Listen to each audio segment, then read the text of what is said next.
Hello my dear students, ಎಲ್ರಿಗೂ ನಮಸ್ಕಾರ. ಶುಭ ದಿನ. ಫಿಸಿಕ್ಸ್ ವಾಲಾ ಕನ್ನಡ ಯೂಟ್ಯೂಬ್ ಚಾನಲ್ಗೆ ನಿಮ್ಮೆಲ್ಲರಿಗೂ ಆತ್ಮೀಯವಾದ ಸ್ವಾಗತ. ನನ್ನ ಹೆಸರು ಆದರ್ಶ್, ನಾನು ನಿಮ್ಮ ಬಯಾಲಜಿ ಟೀಚರ್. ಸೊ ಎಲ್ಲರೂ ಹೇಗಿದ್ದೀರಾ? ಚೆನ್ನಾಗಿದ್ದೀರಾ? I hope you all are doing good. Stay healthy and stay fit, right? ನನಗೆ ಗೊತ್ತು ನೀವೆಲ್ಲರೂ ಕೂಡ ನಿಮ್ಮ ಆನ್ಯುವಲ್ ಎಕ್ಸಾಮಿನೇಷನ್ಗೆ ತಯಾರಿಯನ್ನು ನಡೆಸ್ತಾ ಇದ್ದೀರಾ. ಈ ಸಂದರ್ಭದಲ್ಲಿ ಈ ಕ್ವೆಶನ್ಸ್ಗಳನ್ನು ನಾವು ಸಾಲ್ವ್ ಮಾಡೋದು ನಿಮ್ಮ ಆನ್ಯುವಲ್ ಎಕ್ಸಾಮಿನೇಷನ್ಗೆ ಒಂದಷ್ಟು ಪ್ರಮಾಣದಲ್ಲಿ ಸಹಾಯ ಆಗುತ್ತೆ ಅನ್ನೋದು ನನ್ನ ಭಾವನೆ. ಐ ಹೋಪ್ ನೀವೆಲ್ಲರೂ ಕೂಡ ನಿಮ್ಮ ಎಕ್ಸಾಮಿನೇಷನ್ ಅಲ್ಲಿ ಚೆನ್ನಾಗಿ ಅಂಕಗಳನ್ನು ಗಳಿಸ್ತೀರಾ, ಒಳ್ಳೆ ಪರ್ಸೆಂಟೇಜ್ಗಳನ್ನು ನೀವು ಪಡ್ಕೊಳ್ತೀರಾ ಅಂತ ನಾನು ಭಾವಿಸ್ತಾ ಇದ್ದೇನೆ, ಸರಿನಾ? ಸೊ ಇವತ್ತು ನಾವು ಕ್ಲಾಸ್ 9th ನಲ್ಲಿ ಕಂಡು ಬರುವಂತಹ improvement in food production chapter ನಲ್ಲಿನ 30 ಇಂಪಾರ್ಟೆಂಟ್ ಕ್ವೆಶನ್ಸ್ಗಳ ಬಗ್ಗೆ ಡಿಸ್ಕಸ್ ಮಾಡ್ತಾ ಇದ್ದೀವಿ. ಈ ಕ್ವೆಶನ್ಸ್ಗಳು ನಿಮ್ಮ ಆನ್ಯುವಲ್ ಎಕ್ಸಾಮಿನೇಷನ್ಗೆ ಸಹಾಯ ಮಾಡುತ್ತವೆ ಕೂಡ, ಹೌದಾ? ಸೊ ನಿಮಗೆ ಸಹಾಯ ಆಗಲಿ ಅಂತ ಹೇಳಿ ನಾನಿಲ್ಲಿ ನಿಮ್ಮ NCERT ಎಕ್ಸಾಂಪ್ಲರ್ ಕ್ವೆಶನ್ಸ್ಗಳು ಹಾಗೆ ಇನ್ ಟೆಕ್ಸ್ಟ್ ಕ್ವೆಶನ್ಸ್ಗಳನ್ನು ಕೂಡ ನಾನು ತೆಗೆದುಕೊಂಡಿದ್ದೇನೆ, ಸರಿನಾ? ಸೊ ಮೊದಲಿಗೆ ಒಂದಷ್ಟು MCQsಗಳನ್ನ ಸಾಲ್ವ್ ಮಾಡಿ ಅದಾದ ನಂತರ ಲಾಂಗ್ ಆನ್ಸರ್ ಅಥವಾ ಶಾರ್ಟ್ ಆನ್ಸರ್ ಕ್ವೆಶನ್ಸ್ಗಳಿಗೆ ನಾವು ಹೋಗೋಣ, ಸರಿನಾ? ಸೊ ಮೊದಲನೇ ಕ್ವೆಶನ್ ಹೀಗಿದೆ ನೋಡಿ. Practice of cultivating different crop simultaneously on a same piece of land is called as what ಅಂತ ಕೇಳ್ತಾ ಇದ್ದಾರೆ. ನೋಡಿ, ಯಾವಾಗಲೂ ನಾವು ಸಾಮಾನ್ಯವಾಗಿ 2 ಅಥವಾ 3 ಬೆಳೆಗಳನ್ನ ಒಟ್ಟಿಗೆ ಮಿಕ್ಸ್ ಮಾಡಿ ಒಂದೇ ಪೀಸ್ ಆಫ್ ಲ್ಯಾಂಡ್ ನಲ್ಲಿ ಸೈಮಲ್ಟೇನಿಯಸ್ಲಿ ನಾವು ಬೆಳೀತಾ ಇದ್ರೆ ನಾವು ಅದನ್ನ ಏನಂತ ಹೇಳಿ ಕರಿತೇವೆ? ಮಿಕ್ಸ್ಡ್ ಕ್ರಾಪಿಂಗ್ ಅಂತ ಹೇಳಿ ಕರಿತೇವೆ, ಸರಿನಾ? ಸೊ ಇಲ್ಲಿ ಮಿಕ್ಸ್ಡ್ ಕ್ರಾಪಿಂಗ್ ಅಂತ ಹೇಳಿ ಕರಿತೇವೆ. ಯಾವಾಗ ನಾವು ಒಂದೇ ಪೀಸ್ ಆಫ್ ಲ್ಯಾಂಡ್ ನಲ್ಲಿ 2 ಬೆಳೆಗಳನ್ನ ಒಂದು ಡೆಫಿನೆಟ್ ಪ್ಯಾಟರ್ನ್ ನಲ್ಲಿ ಬೆಳಿತೇವೋ ಆಗ ನಾವು ಅದನ್ನ ಇಂಟರ್ ಕ್ರಾಪಿಂಗ್ ಅಂತ ಹೇಳಿ ಕರಿತೇವೆ, ಸರಿನಾ? ಸೊ ಒಂದು ಡೆಫಿನೆಟ್ ಪ್ಯಾಟರ್ನ್ ನಲ್ಲಿ ನಾವು ಬೆಳೀತಾ ಹೋದಾಗ ಮೊದಲನೇ ರೋನಲ್ಲಿ ಒಂದು ಬೆಳೆ, ಎರಡನೇ ರೋನಲ್ಲಿ ಇನ್ನೊಂದು ಬೆಳೆ, ಹಾಗೆ ಮೂರನೇ ರೋನಲ್ಲಿ ಮತ್ತೆ ಅದೇ ಬೆಳೆ. ಸೊ ಈ ರೀತಿಯಾಗಿ ಒಂದು ಡೆಫಿನೆಟ್ ಪ್ಯಾಟರ್ನ್ ನಲ್ಲಿ ಸೇಮ್ ಪೀಸ್ ಆಫ್ ಲ್ಯಾಂಡ್ ನಲ್ಲಿ ನಾವು ಬೆಳೆಗಳನ್ನ ಬೆಳೆದಾಗ ನಾವು ಅದನ್ನ ಇಂಟರ್ ಕ್ರಾಪಿಂಗ್ ಅಂತ ಹೇಳಿ ಕರಿತೇವೆ, ಹೌದಾ? ಹಾಗೆ ಕ್ರಾಪ್ ರೊಟೇಷನ್. ಸೊ ಯಾವಾಗ ಒಂದು ಪರ್ಟಿಕ್ಯುಲರ್ ಇಯರ್ ನಲ್ಲಿ ಯಾವ ಸೀಸನ್ ನಲ್ಲಿ ಯಾವ ಬೆಳೆ, ಯಾವ ಸೀಸನ್ ಆದ್ಮೇಲೆ ಯಾವ ಬೆಳೆ, ಈ ರೀತಿಯಾಗಿ ಒಂದು ಪ್ರೀ ಪ್ಲಾನ್ಡ್ ಮ್ಯಾನರ್ ನಲ್ಲಿ ನಾವು ಒಂದಾದ ನಂತರ ನಾವು ಬೆಳೀತಾ ಹೋಗೋದಕ್ಕೆ ನಾವೇನಂತ ಹೇಳಿ ಕರಿತೇವೆ? ಕ್ರಾಪ್ ರೊಟೇಷನ್ ಅಂತ ಹೇಳಿ ಕರಿತೇವೆ, ಸರಿನಾ? ಸೊ ಇಲ್ಲಿ practice of cultivating different crops simultaneously, different crops ಅಂತ ಹೇಳಿ ಸಾಮಾನ್ಯವಾಗಿ ನಾವು 2ಕ್ಕಿಂತ ಹೆಚ್ಚು, ಹೌದಾ, 2ಕ್ಕಿಂತ ಹೆಚ್ಚಿನ ಪ್ಲಾಂಟ್ಸ್ ಗಳನ್ನ ನಾವು ಸೈಮಲ್ಟೇನಿಯಸ್ ಆಗಿ ಒಂದೇ ಪೀಸ್ ಆಫ್ ಲ್ಯಾಂಡ್ ನಲ್ಲಿ ಬೆಳೀತಾ ಇದ್ದೀವಿ ಅಂತ ಹೇಳಿದ್ರೆ ಅದನ್ನ ನಾವು ಮಿಕ್ಸ್ಡ್ ಕ್ರಾಪಿಂಗ್ ಅಂತ ಹೇಳಿ ಕರಿತೇವೆ, ಸರಿನಾ? ಅರ್ಥ ಆಗ್ತಿದ್ಯಾ? ಸೊ ಇಲ್ಲಿ option B, mixed cropping is the right answer. Okay, in not inter cropping, not crop rotation, not alternate cropping. ಓಕೆನಾ? ಮುಂದಿನ ಕ್ವೆಶನ್ ಹೋಗ್ಬಿಡೋಣ. ಮುಂದಿನ ಕ್ವೆಶನ್ ಹೀಗಿದೆ. Which among the following is the rabi crop? ಸರಿನಾ? ನಿಮಗೆಲ್ಲ ಗೊತ್ತಿರೋ ಹಾಗೆ ನಾವು ಬೆಳೆಗಳನ್ನ ಸಾಮಾನ್ಯವಾಗಿ 2 ಮೇಜರ್ ಸೀಸನ್ಗಳಲ್ಲಿ ಬೆಳಿತೇವೆ. ಒಂದು ರಬಿ ಸೀಸನ್ ಹಾಗೂ ಇನ್ನೊಂದು ಖಾರಿಫ್ ಸೀಸನ್. ಸೊ ಈ ರೀತಿಯಾದ ಬೆಳೆಗಳನ್ನ ನೀವು ಜ್ಞಾಪಕ ಇಟ್ಕೊಳ್ಬೇಕು ಅಂತ ಹೇಳಿದ್ರೆ ನೀವು ಸ್ವಲ್ಪ ಬರೆದು ರಬಿ ಬೆಳೆಗಳು ಯಾವುದು, ಖಾರಿಫ್ ಬೆಳೆಗಳು ಯಾವುದು ಅನ್ನೋದನ್ನ ಒಂದಷ್ಟು ಬರೆದು ಪ್ರಾಕ್ಟೀಸ್ ಮಾಡಿದ್ರೆ ನಿಮಗೆ ತಲೆಯಲ್ಲಿ ಉಳ್ಕೊಳ್ಳುತ್ತೆ.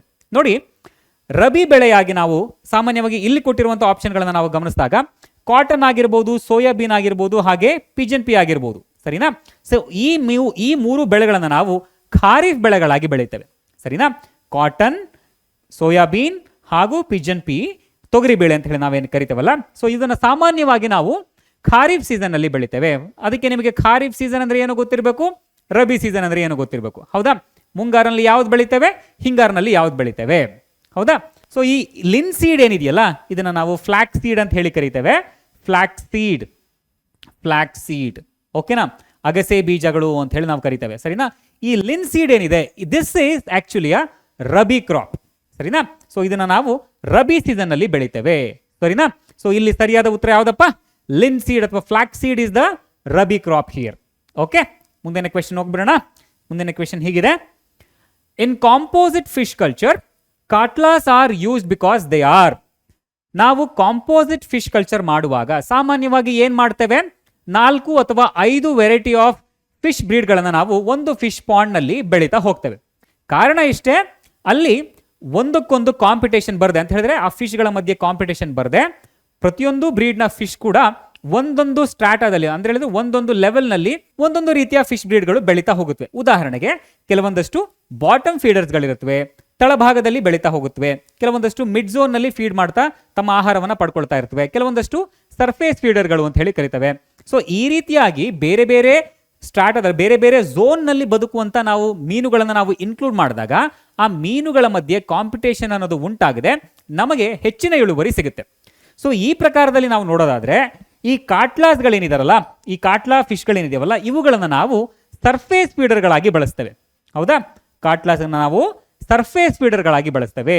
Not the bottom feeders, not the one which feeds on weeds, not the one which reside in the middle zone. ಸರಿನಾ? ಸೊ ಕಾಟ್ಲಾಸ್ಗಳನ್ನು ನಾವು ಯಾಕೆ ಬಳಸ್ತಾ ಇದ್ದೇವೆ? Because they are the surface feeders. ಓಕೆನಾ? ಮುಂದಿನ ಕ್ವೆಶನ್ ಹೋಗ್ಬಿಡೋಣ. So insects, pests attacks the plants by. ಸಾಮಾನ್ಯವಾಗಿ ಕ್ರಿಮಿಕೀಟಗಳು ಸಸ್ಯಗಳನ್ನ ಹೇಗೆ ಅಟ್ಯಾಕ್ ಮಾಡುತ್ತವೆ? By cutting the root, stem and leaf, or by sucking the cell sap, or by boring the stem and fruit. ನೋಡಿ, ಸಾಮಾನ್ಯವಾಗಿ ಕ್ರಿಮಿಕೀಟಗಳು, ಇನ್ಸೆಕ್ಟ್ಸ್ಗಳು ಸಸ್ಯಗಳನ್ನ ಬೋರ್ ಮಾಡೋದ್ರ ಮೂಲಕ, ಸೆಲ್ ಸ್ಯಾಪ್ ಅನ್ನ ಸಕ್ ಮಾಡೋದ್ರ ಮೂಲಕ, ಅಥವಾ ರೂಟ್ ಅಥವಾ ಸ್ಟೆಮ್ ಅನ್ನ ಕಟ್ ಮಾಡೋದ್ರ ಮೂಲಕ, ಅಥವಾ ಲೀಫ್ ಅನ್ನ ಕಟ್ ಮಾಡೋದ್ರ ಮೂಲಕ, ಈ ಮೂರೂ ವಿಧಗಳಲ್ಲಿ ಸಾಮಾನ್ಯವಾಗಿ ಇನ್ಸೆಕ್ಟ್ಸ್ಗಳು ಸಸ್ಯಗಳನ್ನ ಅಟ್ಯಾಕ್ ಮಾಡುತ್ತವೆ. ಓಕೆನಾ? ಸೊ ಇಲ್ಲಿ ಈ ಕೊಟ್ಟಿರುವಂತಹ ಮೂರು ಆಪ್ಷನ್ಸ್ಗಳು ಸರಿಯಾಗಿರೋದ್ರಿಂದ ಆಲ್ ಆಫ್ ದೀಸ್ ಅಥವಾ ಆಲ್ ಆಫ್ ದ ಅಬೋವ್ ಅನ್ನೋ ಸೂತ್ರ ಸರಿಯಾಗುತ್ತೆ. ಸರಿನಾ? ಸಾಮಾನ್ಯವಾಗಿ ನೀವು ನೋಡಿರ್ತೀರಾ, ಒಂದು ಹಣ್ಣಿನ ಒಳಗಡೆ ಎಷ್ಟೊಂದು ಸರ್ತಿ ಕ್ರಿಮಿಕೀಟಗಳು ಬೋರ್ ಮಾಡಿ, ಅಂದ್ರೆ ರಂಧ್ರಗಳನ್ನ ಕೊರೆದುಕೊಂಡು ಹೋಗಿರುತ್ತವೆ, ಕಾಂಡಗಳನ್ನ ಕೊರೆಯುವಂತಹ ಕೀಟಗಳಿರುತ್ತವೆ, ಕೆಲವೊಂದು ಹಣ್ಣುಗಳನ್ನ ಕೊರೆಯುತ್ತವೆ, ಕೆಲವೊಂದಷ್ಟು ಎಲೆಗಳನ್ನ ತಿನ್ನುವಂತಹ ಕೀಟಗಳಿರುತ್ತವೆ, ಕೆಲವೊಂದಷ್ಟು ಆ ಕಾಂಡಗಳನ್ನ, ಸ್ಟೆಮ್ಗಳನ್ನ ತಿನ್ನುವಂತಹ ಕೀಟಗಳಿರುತ್ತವೆ. ಹೌದಾ? ಸೊ ಈ ರೀತಿಯಾಗಿ ಈ ಮೂರೂ ಪ್ರಕ್ರಿಯೆಗಳ ಮೂಲಕ, ಈ ಮೂರೂ ವಿಧಗಳ ಮೂಲಕ ಇನ್ಸೆಕ್ಟ್ಸ್ಗಳು ಸಸ್ಯಗಳನ್ನ ಅಟ್ಯಾಕ್ ಮಾಡೋದ್ರಿಂದ ಇಲ್ಲಿ option D is the right answer. Okay, ಮುಂದಿನ ಕ್ವೆಶನ್ ಹೋಗ್ಬರೋಣ. ಮುಂದಿನ ಕ್ವೆಶನ್ ಹೀಗಿದೆ: which of the following is on Italian variety B? ಈ ಕೆಳಗಿನವುಗಳಲ್ಲಿ ಯಾವುದು ಇಟಾಲಿಯನ್ ವೆರೈಟಿ ಬಿ ಅಂತ ಕೇಳ್ತಾ ಇದ್ದಾರೆ. ನೋಡಿ, ಬಿ ಪ್ರೊಡಕ್ಷನ್ ಅಲ್ಲಿ, ಜೇನುತುಪ್ಪ ಉತ್ಪಾದನೆಯಲ್ಲಿ ನಾವು ಸಾಮಾನ್ಯವಾಗಿ 4 ರಿಂದ 6 ವೆರೈಟಿ ಆಫ್ ಬ್ರೀಡ್ಗಳನ್ನು ನಾವು ಇಂಡಿಯಾದಲ್ಲಿ ಬಳಸ್ತೇವೆ. ಸರಿನಾ? ಉದಾಹರಣೆಗೆ ನೋಡಿ, ಎಪಿಸ್ ಸೆರಾನಾ ಇಂಡಿಕಾ, ಹಾಗೆ ಎಪಿಸ್ ಡಾರ್ಸೆಟಾ, ಹಾಗೆ ಎಪಿಸ್ ಫ್ಲೋರಿಯೆ. ಓಕೆನಾ? ಈ ಎಲ್ಲ ವೆರೈಟೀಸ್ ಆಫ್ ಬ್ರೀಡ್ಗಳು ಕೂಡ ಇಂಡಿಯನ್ ವೆರೈಟಿ ಬ್ರೀಡ್ಗಳಾಗಿದೆ. ಇಲ್ಲಿ ಎಪಿಸ್ ಮೆಲ್ಲಿಫೆರಾ ಅನ್ನುವಂಥ ಈ ವೆರೈಟಿ ಏನಿದೆಯಲ್ಲ, this is an Italian variety breed. Okay, ಈ ಎಪಿಸ್ ಮೆಲ್ಲಿಫೆರಾವನ್ನು ನಾವು ಹೆಚ್ಚಿನ ಪ್ರಮಾಣದಲ್ಲಿ ಕಮರ್ಷಿಯಲ್ ಪರ್ಪಸ್ನಲ್ಲಿ ಬಳಸ್ತಾ ಇದ್ದೇವೆ. ಯಾಕಂತ ಹೇಳಿದ್ರೆ ಎಪಿಸ್ ಮೆಲ್ಲಿಫೆರಾ ಹೆಚ್ಚು ಜೇನು ಉತ್ಪಾದನೆಯನ್ನು ಮಾಡುವಂಥ ಶಕ್ತಿಯನ್ನು ಹೊಂದಿದೆ, ಹಾಗೆ ಕಡಿಮೆ ಚುಚ್ಚುವಂಥ ಒಂದು ಗುಣವನ್ನು ಹೊಂದಿದೆ. ಈ ಕಾರಣಕ್ಕಾಗಿ ನಾವು ಎಪಿಸ್ ಮೆಲ್ಲಿಫೆರಾವನ್ನು ಕಮರ್ಷಿಯಲ್ ಪರ್ಪಸ್ನಲ್ಲಿ ಹೆಚ್ಚಿನ ಜೇನು ಸಾಗಾಣಿಕೆಯಲ್ಲಿ ನಾವು ಈ ಒಂದು ಇಟಾಲಿಯನ್ ವೆರೈಟಿ ಬಿ ಅನ್ನು ನಾವು ಬಳಸ್ತಾ ಇದ್ದೇವೆ. ಹಾಗಂತೇಳಿ ಇವನ್ನ ಬಳಸ್ತಾ ಇಲ್ಲ ಅಂತಲ್ಲ, ಇವುಗಳನ್ನೂ ಬಳಸ್ತೇವೆ. ಕಂಪ್ಯಾರಿಟಿವ್ಲಿ ಎಪಿಸ್ ಮೆಲ್ಲಿಫೆರಾ ಒಂದು ಹೆಚ್ಚಿನ ಪ್ರಮಾಣದಲ್ಲಿ ಬಳಕೆ ಆಗ್ತಾ ಇರುವಂಥ ಬ್ರೀಡ್ ಆಗಿದೆ. ಓಕೆನಾ? So that is an Italian variety breed. Okay, ಮುಂದಿನ ಕ್ವೆಶನ್ ಹೋಗ್ಬಿಡೋಣ. ಮುಂದಿನ ಕ್ವೆಶನ್ ಹೀಗಿದೆ: ಬ್ರಾಯ್ಲರ್ಸ್ ಆರ್ ಮೈಂಟೈನ್ಡ್ ಫಾರ್. ನಾವು ಸಾಮಾನ್ಯವಾಗಿ ಬ್ರಾಯ್ಲರ್ ಕೋಳಿಗಳನ್ನ ಯಾಕೆ ಬೆಳಿತೇವೆ? ನೋಡಿ, ಬ್ರಾಯ್ಲರ್ ಕೋಳಿಗಳು ಅಂದ ತಕ್ಷಣ ನೀವು ಅವುಗಳನ್ನ ಜ್ಞಾಪಕ ಮಾಡ್ಕೊಳ್ಳಿ, ತುಂಬಾ ದಪ್ಪದಾಗಿರುತ್ತಲ್ವಾ, ಹೆಚ್ಚು ಫ್ಯಾಟ್ ಇರುತ್ತೆ, ಮಾಂಸ ಖಂಡಗಳೆಲ್ಲ ದಪ್ಪದಾಗಿರುತ್ತೆ. ಹೌದಾ? ಸೊ ಇಲ್ಲಿ ನೀವು ಗಮನಿಸಬೇಕಾಗಿರೋದು, ನಾವು ಅವುಗಳನ್ನ ಎಗ್ ಪ್ರೊಡಕ್ಷನ್ಗಾಗಿ ಬಳಸ್ತಾ ಇದ್ದೀವಾ? ಇಲ್ಲ, not for egg production, not for leather production.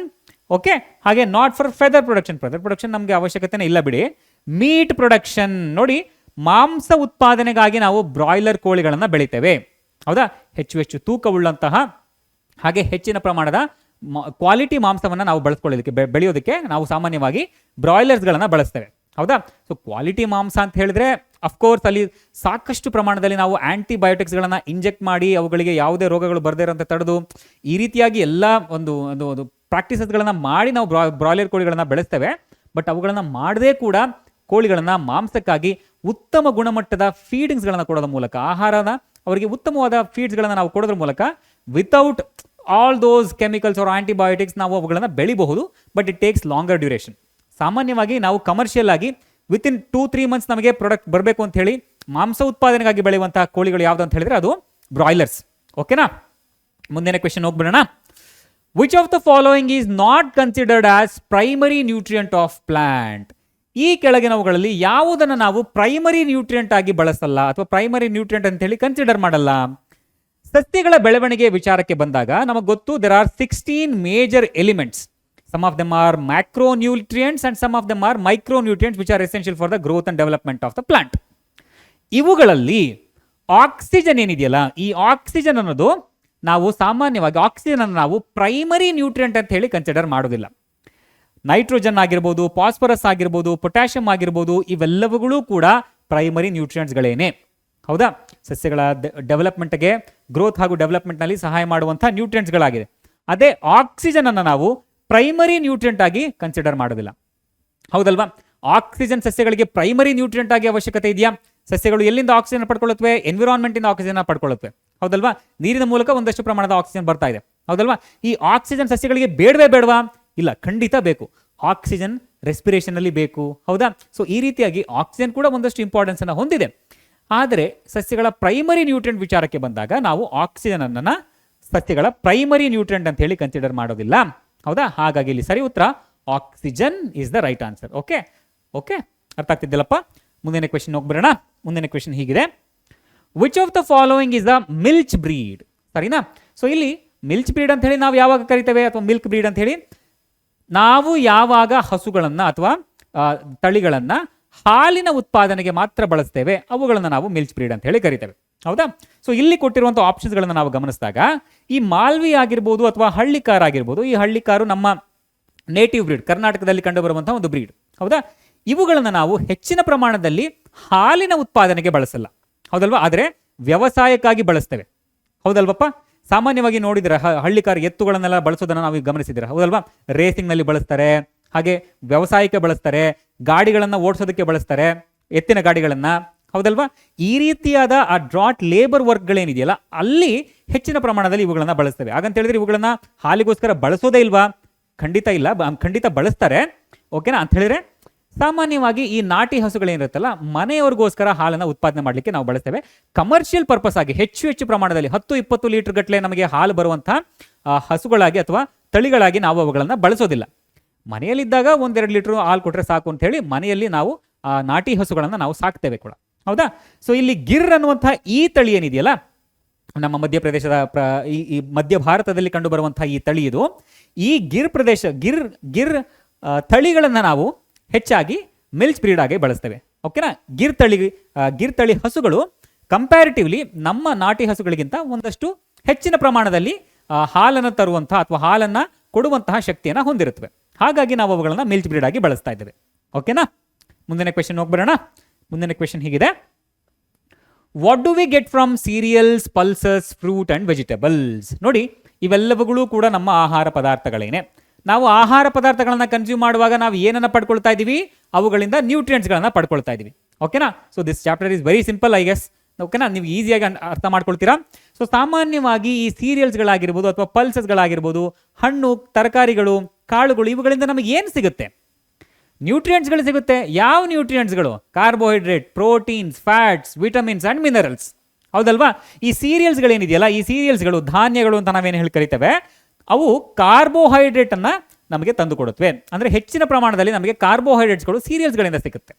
ಹಾಗೆ ಪಲ್ಸಸ್ಗಳು, ಕಾಳುಗಳಿಂದ ನಮಗೆ ಹೆಚ್ಚಿನ ಪ್ರಮಾಣದಲ್ಲಿ ಪ್ರೋಟೀನ್ಸ್ಗಳು ಸಿಕ್ಕುತ್ತೆ, ಹೌದಾ? ಪ್ರೋಟೀನ್ಸ್ಗಳು ಸಿಕ್ಕುತ್ತೆ, ಹೆಸರು ಕಾಳು ಆಗಿರ್ಬೋದು, ಹೌದಾ? ಈ ರೀತಿಯಾದ ಕಾಳುಗಳಿಂದ. ಓಕೆ. ಹಾಗೆ ವೆಜಿಟೇಬಲ್ಸ್ ಹಾಗೂ ಫ್ರೂಟ್ಸ್ಗಳಿಂದ ನಮಗೆ ವಿಟಮಿನ್ಸ್ ಹಾಗೂ ಮಿನರಲ್ಸ್ಗಳು ದೊರಕುತ್ತವೆ, ಹೌದಾ? ಹಾಗೆ ಆಯಿಲ್ ಸೀಡ್ಸ್ಗಳು, ಗ್ರೌಂಡ್ ನಟ್ ಆಗಿರ್ಬೋದು ಅಥವಾ ಸೂರ್ಯಕಾಂತಿ ಆಗಿರಬಹುದು, ಈ ರೀತಿಯಾದ ಆಯಿಲ್ ಸೀಡ್ಸ್ಗಳಲ್ಲಿ ನಮಗೆ ಹೆಚ್ಚಿನ ಪ್ರಮಾಣದ ಫ್ಯಾಟ್ ಸಿಗುತ್ತೆ. ಓಕೆನಾ? ಸೊ ಇಲ್ಲಿ there are so many carbohydrate sources, there are so many protein sources and there are so many vitamins ಹಾಗೂ ಮಿನರಲ್ ಸೋರ್ಸಸ್ಗಳು. ಸರಿನಾ? ಅರ್ಥ ಆಗ್ತಿದ್ಯಲ್ಲಪ್ಪ? ಮುಂದಿನ ಕ್ವೆಶನ್ ಹೋಗ್ಬಿಡೋಣ. Okay. How do biotic and abiotic factors affect crop production? ಒಂದು ಬೆಳೆಯ ಉತ್ಪಾದನೆಯಲ್ಲಿ ಹೇಗೆ ಬಯೋಟಿಕ್ ಹಾಗೂ ಎಬಯೋಟಿಕ್ ಫ್ಯಾಕ್ಟರ್ಸ್ಗಳು ತೊಂದರೆ ಮಾಡುತ್ತೆ ಅಥವಾ ಹೇಗೆ ಅವುಗಳು ಪರಿಣಾಮವನ್ನು ಬೀರುತ್ತೆ? ಅದು ಪಾಸಿಟಿವ್ ಆಗಿರ್ಬೋದು ಅಥವಾ ನೆಗೆಟಿವ್ ಆಗಿರ್ಬೋದು. ಹೇಗೆ ಪರಿಣಾಮವನ್ನು ಬೀರುತ್ತವೆ ನೋಡಿ. Factors responsible for loss of grains during storage and production are. ಇಲ್ಲಿ ನಾವು ಲಾಸ್ ಆಫ್ ಗ್ರೇನ್ಸ್ ಅಂತ ಹೇಳಿ ಯಾಕೆ ತಗೊಳ್ತಾ ಕ್ರಾಪ್ ಪ್ರೊಡಕ್ಷನ್ ಆಗಬೇಕು ಅಂತ ಹೇಳಿದ್ರೆ ಫಸ್ಟ್ ನಮಗೆ ಸೀಡ್ಸ್ಗಳು ಇರಬೇಕಲ್ಲ. ಸೀಡ್ಸ್ಗಳು ಇದ್ರೆ ತಾನೇ ಪ್ರೊಡಕ್ಷನ್ ಮಾಡೋಕ್ಕಾಗೋದು. ಮೊದಲು ನಾವು ಸೀಡ್ಸ್ಗಳನ್ನ ಸರಿಯಾಗಿ ಸ್ಟೋರ್ ಮಾಡಿ ಇಟ್ಕೊಂಡಿಲ್ಲ ಅಂತ ಹೇಳಿದ್ರೆ ಪ್ರೊಡಕ್ಷನ್ ಹೆಂಗೆ ಮಾಡೋಕ್ಕಾಗುತ್ತೆ? ಹೌದಲ್ವಾ? ಸೊ ಮುಖ್ಯವಾಗಿ ಆ ಸ್ಟೋರೇಜ್ನಲ್ಲಿ ನಮಗೆ ತೊಂದರೆಗಳು ಬರದೇ ಇರೋ ರೀತಿ ನಾವು ಕಾಪಾಡ್ಕೊಳ್ಬೇಕು. ಅದಾದಮೇಲೆ ಪ್ರೊಡಕ್ಷನ್ ಈಸಿ ಆಗುತ್ತೆ. ಪ್ರೊಡಕ್ಷನ್ ಮಾಡುವಾಗ ಒಂದಷ್ಟು ತೊಂದರೆಗಳು ಬರುತ್ತವೆ, ಅದನ್ನು ನಾವು ಮತ್ತೆ ಪ್ರೊಡಕ್ಷನ್ ಮ್ಯಾನೇಜ್ಮೆಂಟ್ನಲ್ಲಿ ಓದ್ತೇವಲ್ವಾ? ಹೌದಲ್ವಾ? ಸೊ ಈಗ ಬಯೋಟಿಕ್ ಫ್ಯಾಕ್ಟರ್ಸ್ಗಳು ಹಾಗೆ ಎಬಯೋಟಿಕ್ ಫ್ಯಾಕ್ಟರ್ಸ್ಗಳು ಯಾವ್ಯಾವುದು ಕಾರಣವಾಗುತ್ತೆ? ಬಯೋಟಿಕ್ ಫ್ಯಾಕ್ಟರ್ಸ್ಗಳೆಲ್ಲ ನೋಡಿ, ಸಾಮಾನ್ಯವಾಗಿ ಪೆಸ್ಟ್ಸ್ಗಳು, ಇನ್ಸೆಕ್ಟ್ಸ್ಗಳು ಆಗಿರ್ಬೋದು. ಹಾಗೆ ಎಬಯೋಟಿಕ್ ಫ್ಯಾಕ್ಟರ್ಸ್ಗಳ ವಿಚಾರಕ್ಕೆ ಬಂದಾಗ ಟೆಂಪ್ರೇಚರ್ ಆಗಿರ್ಬೋದು, ಹ್ಯೂಮಿಡಿಟಿ ಅಥವಾ ಮಾಯಿಶ್ಚರ್ ಆಗಿರ್ಬೋದು, ಇವುಗಳು ಆ ಸ್ಟೋರೇಜ್ನಲ್ಲಿ ನಮಗೆ ಒಂದಷ್ಟು ಪ್ರಮಾಣದ ಪರಿಣಾಮವನ್ನು ಬೀರುತ್ತವೆ, ಹೌದಾ?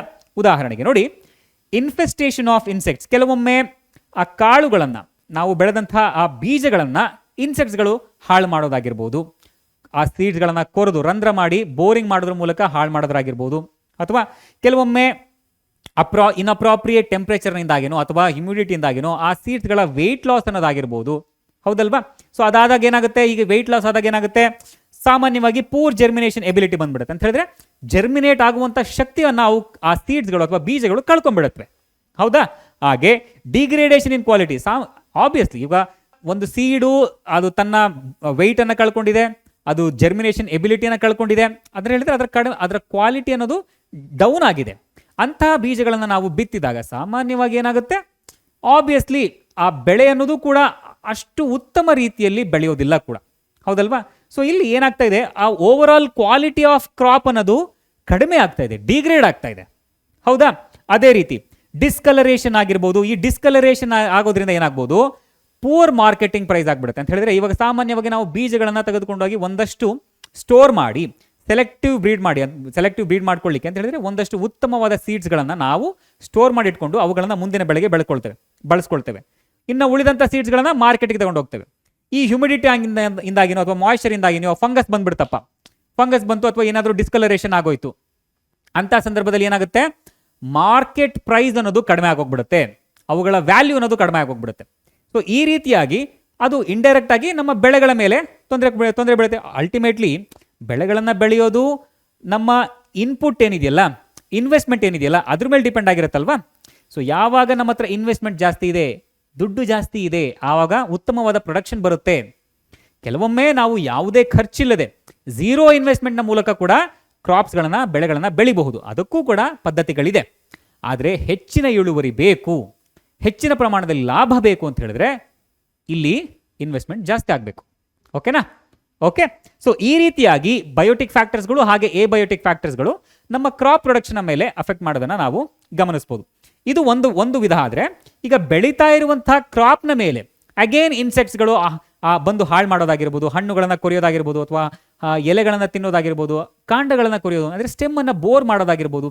ಈ ರೀತಿಯಾಗಿ ಒನ್ಸ್ ಅಗೈನ್ ಅಲ್ಲಿ ಕೂಡ ನಮಗೆ ತೊಂದರೆಗಳನ್ನು ಉಂಟು ಮಾಡುತ್ತೆ. ಅದೇ ರೀತಿ ಕೆಲವೊಮ್ಮೆ ಬೆಳೆಯನ್ನೇನೋ ಬೆಳೆಯಕ್ಕೆ ಹಾಕ್ಬಿಟ್ಟಿದ್ದೀವಿ, ಮಳೆ ಇಲ್ಲ ಅಥವಾ ನೀರು ಸರಿಯಾಗಿ ನಾವು ಕೊಡ್ತಾ ಇಲ್ಲ, ಅಥವಾ ತುಂಬ ಬಿಸಿಲು ಬರಗಾಲ ಬಂದ್ಬಿಡ್ತು, ಟೆಂಪ್ರೇಚರ್ ತುಂಬ ಜಾಸ್ತಿ ಆಗೋಯ್ತು. ಹೌದಾ? ಅಥವಾ ಟೆಂಪ್ರೇಚರ್ ತೀರಾ ಕಡಿಮೆ ಆಗೋಯ್ತು, ಅಥವಾ ಸಾಯಿಲ್ನ ಕ್ವಾಲಿಟಿ, ಆ ಸಾಯಿಲ್ನಲ್ಲಿ ನ್ಯೂಟ್ರಿಯೆಂಟ್ಸ್ಗಳು ಇಲ್ಲ.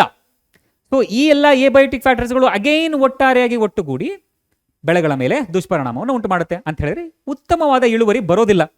ಸಿಂಪಲ್. ಈ ರೀತಿಯಾಗಿ ಬಯೋಟಿಕ್ ಫ್ಯಾಕ್ಟರ್ಸ್ಗಳು ಹಾಗೆ ಎಬಯೋಟಿಕ್ ಫ್ಯಾಕ್ಟರ್ಸ್ಗಳು ಎರಡೂ ಕೂಡ ಕ್ರಾಪ್ ಪ್ರೊಡಕ್ಷನ್ನ ಮೇಲೆ ಇನ್ಫ್ಲುಯೆನ್ಸ್ ಮಾಡೋದನ್ನು ನಾವು ಗಮನಿಸ್ಬೋದು. ಸರಿನಾ? ಮುಂದಿನ ಕ್ವೆಶನ್ ಹೋಗ್ಬಿಡೋಣ. ಮುಂದಿನ ಕ್ವೆಶನ್ ಹೀಗಿದೆ: what are the desirable agronomic characteristics for crop improvement? ನಾವು ಆಗ್ರೋನಾಮಿಕ್ ವ್ಯವಸಾಯದ ದೃಷ್ಟಿಯಿಂದ ನಾವು ನೋಡುವಾಗ ನಾವು ಕ್ರಾಪ್ ಇಂಪ್ರೂವ್ಮೆಂಟ್ಸ್ನಲ್ಲಿ ಯಾವ ರೀತಿಯ ಫೇವರಬಲ್ ಇಂಪ್ರೂವ್ಮೆಂಟ್ಸ್ಗಳನ್ನು ನಾವು ಗಮನಿಸ್ಬೋದು. ಫಾರ್ ಎಕ್ಸಾಂಪಲ್, ಈಗ desirable agronomic characters for crop improvements ಅನ್ನೋ ವಿಚಾರಕ್ಕೆ ಬಂದಾಗ tallness and profuse branching are desirable characters for fodder crops. ಈಗ ನಮಗೆ ಮೇವಿನ ಬೆಳೆಗಳು ಅಂತ ಹೇಳಿ ನಾವೇನು ಕರಿತೇವಲ್ಲ, ಈ ದನ ಕರುಗಳಿಗೆ ಬೇಕಿರುವಂತಹ ಮೇವಿನ ಬೆಳೆಗಳು ಅಂತ ನಾವು ಕರಿತೇವಲ್ಲ, ಅವು ಉದ್ದವಾಗಿ ಬೆಳಿಬೇಕು. ಆಗ ನಮಗೆ ಹೆಚ್ಚಿನ ಇಳುವರಿ ಸಿಕ್ಕುತ್ತೆ. ಹೌದಲ್ವಾ? ಆಗ ನಾವು ಹೆಚ್ಚಿನ ಮೇವನ್ನು ನಾವು ನಮ್ಮ ಸಾಕು ಪ್ರಾಣಿಗಳಿಗೆ, ದನ ಹಸುಕರುಗಳಿಗೆ ನಾವು ಕೊಡ್ಬೋದು. ಸೊ ಇಲ್ಲಿ ಟಾಲ್ನೆಸ್ ಅನ್ನೋದು ಒಂದು ಇಂಪ್ರೂವ್ಡ್ ವೆರೈಟಿ ಆಯಿತು. ನಮಗೆ ಹೆಚ್ಚು ಉದ್ದ ಬೆಳೆದು ಹೆಚ್ಚು ನಮಗೆ ಇಳುವರಿ ಜಾಸ್ತಿ ಬಂದರೆ ನಮಗೆ ಅದು ಒಂದು ಒಳ್ಳೆ ಫೇವರಬಲ್ ಕ್ಯಾರೆಕ್ಟರ್ ಆಯಿತು, ಒಳ್ಳೆ ಇಂಪ್ರೂವ್ಮೆಂಟ್ ಆಯಿತು. ಅದೇ ರೀತಿ ಕೆಲವೊಮ್ಮೆ ಡ್ವಾರ್ಫ್ನೆಸ್ ಅನ್ನೋದು ಕೆಲವೊಂದು ಕ್ರಾಪ್ಗಳಲ್ಲಿ ನಮಗೆ ಉಪಯೋಗಕ್ಕೆ ಬರುತ್ತೆ. For example, dwarfness is desired in cereal so that less nutrients are consumed by these crops. ಸಾಮಾನ್ಯವಾಗಿ ಕೆಲವೊಂದಷ್ಟು ಪ್ಲಾಂಟ್ಸ್ಗಳಲ್ಲಿ ನಮಗೆ ಅವು ಸಣ್ಣಕ್ಕೆ ಬೆಳೆದ್ರೆ ಸಾಕು, ಸೋ ದಟ್ ಅವು ಅಬ್ಸಾರ್ಬ್ ಮಾಡುವಂತಹ ನ್ಯೂಟ್ರಿಯೆಂಟ್ಸ್ಗಳ ಕ್ವಾಂಟಿಟಿ ಕಡಿಮೆ ಆಗುತ್ತೆ. ಹೆಚ್ಚಿನ ಪ್ರಮಾಣದ ಫರ್ಟಿಲೈಸರ್ಸ್ಗಳನ್ನೇನೋ ಅವು ಕೇಳೋದಿಲ್ಲ. ಹೆಚ್ಚಿನ ಪ್ರಮಾಣದ ಫರ್ಟಿಲೈಸರ್ಸ್ಗಳನ್ನು ಕೇಳದೆ ಉತ್ತಮವಾಗಿ ಇಳುವರಿಯನ್ನು ಕೊಡುತ್ತವೆ. ಹೌದಾ? ಸೊ ಈ ರೀತಿಯಾಗಿ ಒಂದಷ್ಟು ಕ್ಯಾರೆಕ್ಟರ್ಸ್ಗಳು, ಅಗೈನ್ ಇಲ್ಲಿ ಎಕ್ಸಾಂಪಲ್ಸ್ಗಳನ್ನ ನಾವು ಕೊಟ್ಟಿದೆ. ಹೌದಾ?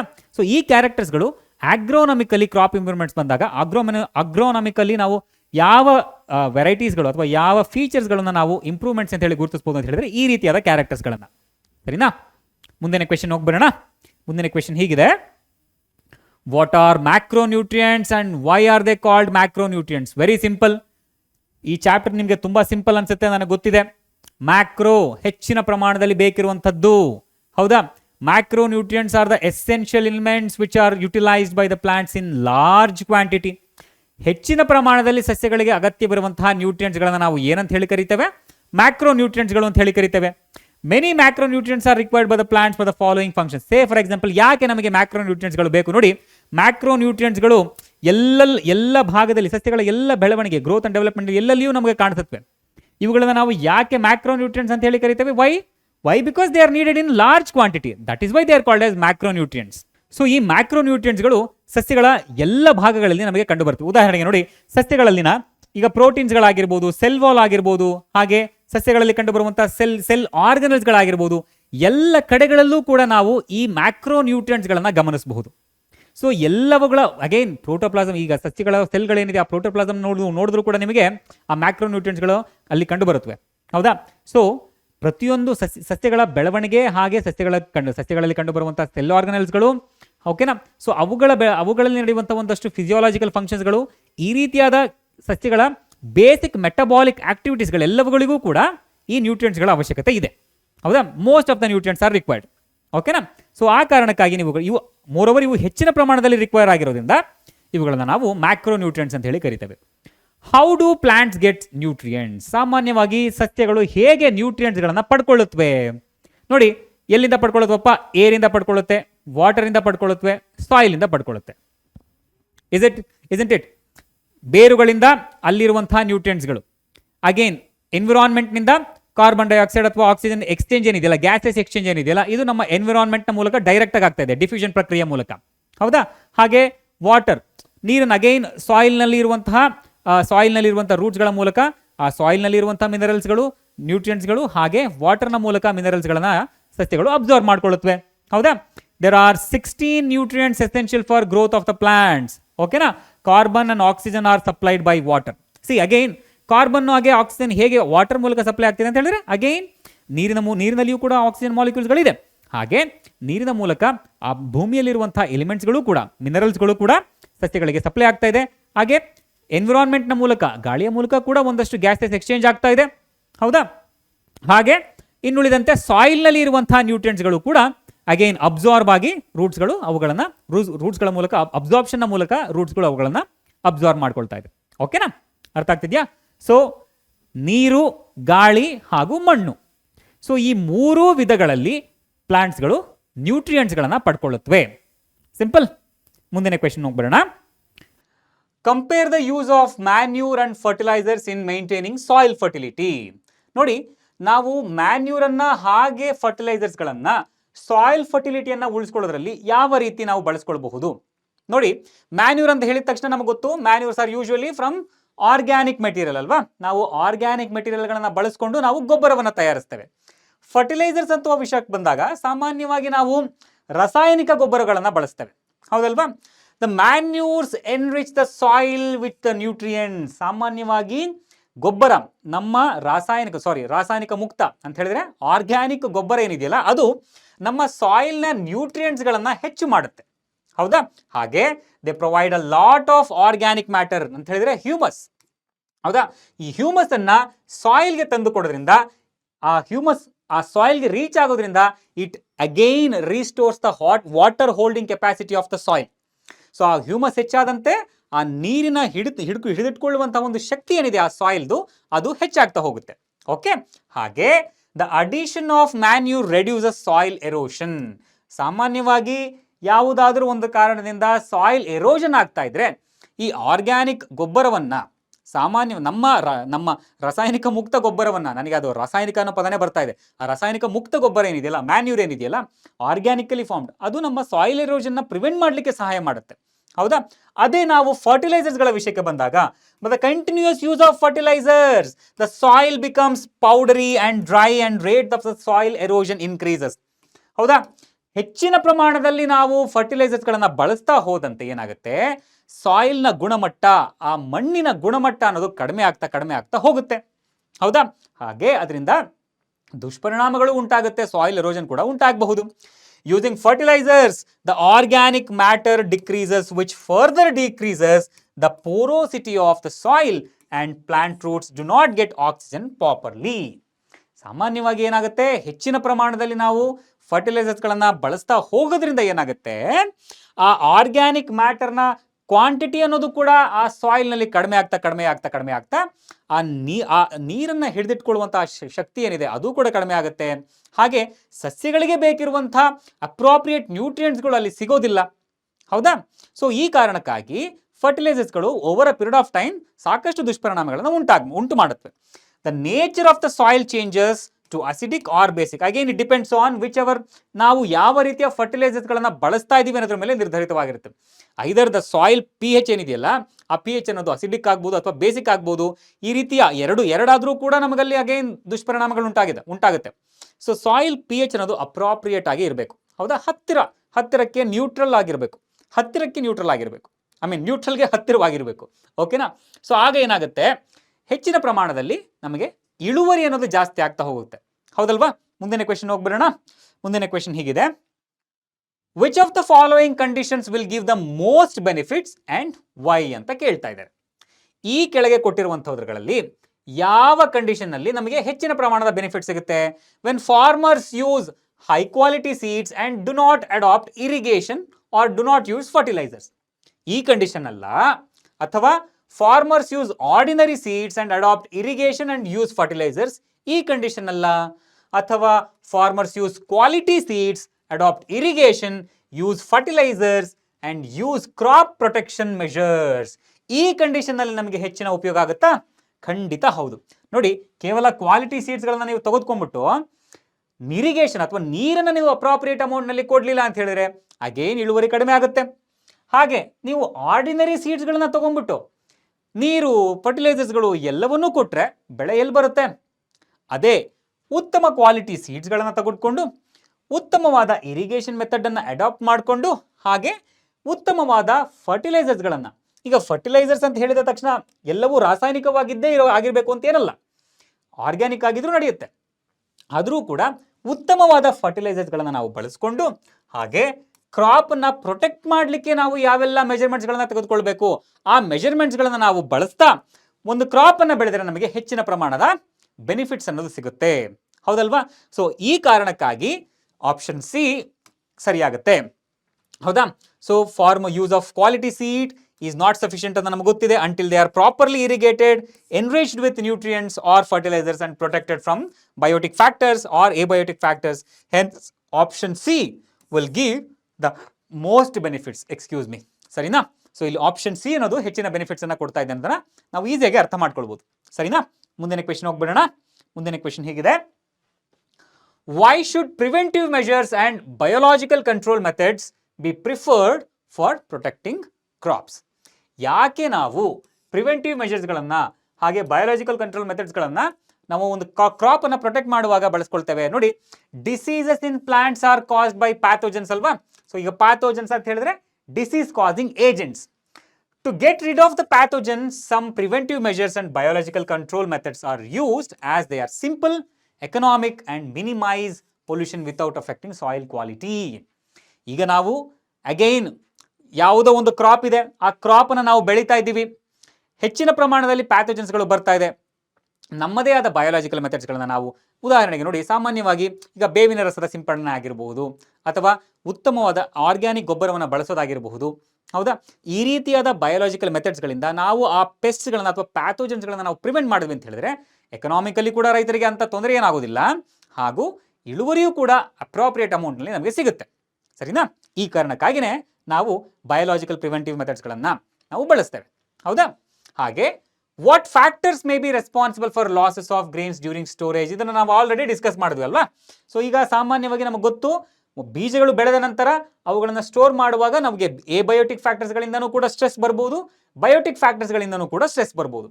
ಸೊ ಇದರಲ್ಲಿ ಈಗ ಬಯೋಟಿಕ್ ಫ್ಯಾಕ್ಟರ್ಸ್ಗಳ ವಿಷಯಕ್ಕೆ ಬಂದಾಗ ಅಲ್ಲಿ ಏನಾದರೂ ಆ ಇನ್ಸೆಕ್ಟ್ಸ್ಗಳು ಬಂದು ಆ ಬೀಜಗಳನ್ನು ಕೊರೆಯೋದಂಥದ್ದಾಗಿರ್ಬೋದು, ಬೋರಿಂಗ್ ಮಾಡುವಂಥದ್ದಾಗಿರ್ಬೋದು, ಅಥವಾ ಫಂಗಸ್ನಿಂದಾಗಿ, ಮೈಕ್ರೋ ಆರ್ಗ್ಯಾನಿಸಮ್ನಿಂದಾಗಿ ಆ ಸೀಡ್ ಅನ್ನೋದು ಕೊಳೆತು ಹೋಗೋದಂತಾಗಿರ್ಬೋದು, ಅಥವಾ ಡಿಸ್ಕಲರೇಷನ್, ಕಲರ್ ಅನ್ನೋದು ಬಣ್ಣಗೆಡುವಂಥದ್ದಾಗಿರಬಹುದು.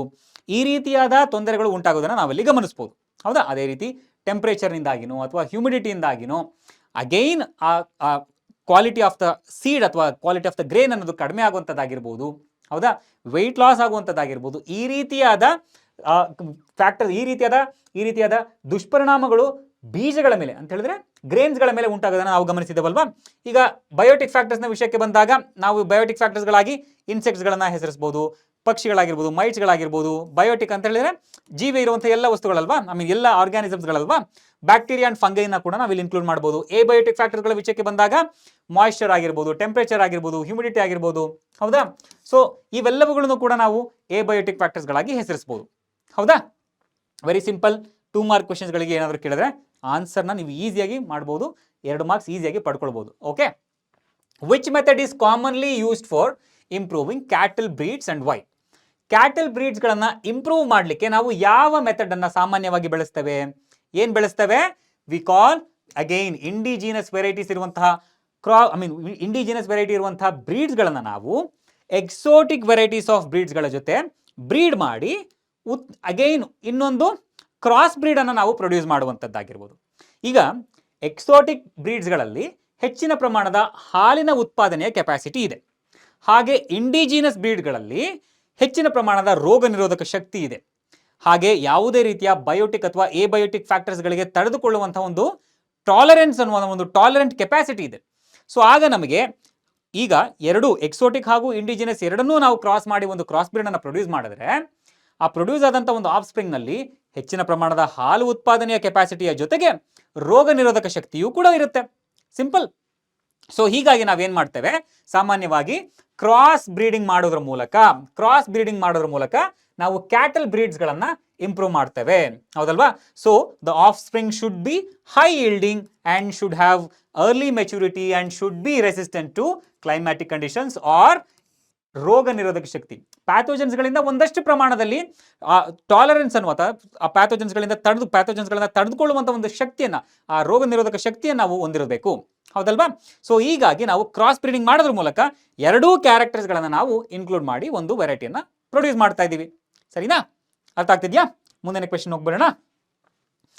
Discuss the implications of the following statements. ನೋಡಿ, it is interesting to note that poultry is India's most efficient converter of low fiber food stuff, which is unit for human consumption.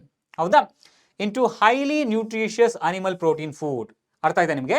It is interesting to note that poultry is India's most efficient converter of low fiber food into high nutritious animal protein. ನಾವು ಸಾಮಾನ್ಯವಾಗಿ ಏನು ಮಾಡ್ತಾ ಇದ್ದೀವಿ, ಪೌಲ್ಟ್ರಿನಲ್ಲಿ ಕೊಡುವಾಗ ಕಡಿಮೆ fibre ಯುಕ್ತ ಆಹಾರವನ್ನು ಪೌಲ್ಟ್ರಿಗೆ ಕೊಟ್ಟು ಆ ಪೌಲ್ಟ್ರಿಯಿಂದ ಹೆಚ್ಚಿನ ಪ್ರಮಾಣದ ನ್ಯೂಟ್ರಿಯೆಂಟ್ಸ್ಗಳಿರುವಂತಹ ಮಾಂಸ ಉತ್ಪಾದನೆಯನ್ನು ನಾವು ಮಾಡ್ತಾ ಇದ್ದೇವೆ. ಹೌದಾ. So the basic aim of poultry farming is to raise domestic fowls for egg production and meat. ಹೌದಲ್ವಾ.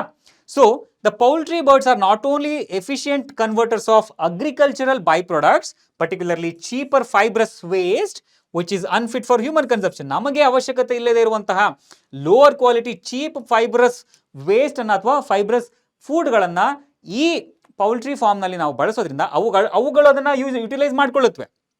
Okay. So and they can be formulated into cheaper diets for poultry birds ಅಲ್ವಾ, ಈ fibrous ವೇಸ್ಟ್ಗಳೇನಿದೆಯಲ್ಲ.